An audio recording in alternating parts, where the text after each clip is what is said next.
پول پیش نداشتیم. بعد بابام چششو عمل کرد اومدیم دیگه خونه. خالم بعد مدرسه آوا شد اومدیم خونه. دایم ما رو دایم همیشه میبره مدرسه. میرم با دایم سر کار. چی کار میکنی؟ مکانیکی. آرزوت چیه؟ دوست دارم مامان بابام خوب شن. مامان بابات خوب شن؟ مامانم مریضی سر داره. بابام چی شده من کنه؟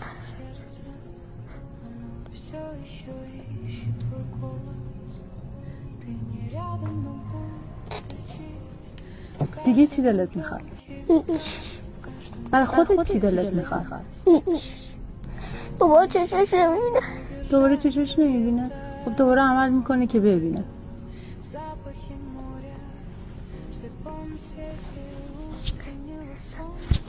اگه قرار باشه که یه قول چراغ جادو بیاد یکی از آرزوهاتو برآورده کنه چه آرزویی میکنی؟ مامان بابام خوب شن. به جز این برای خودت آرزو کن.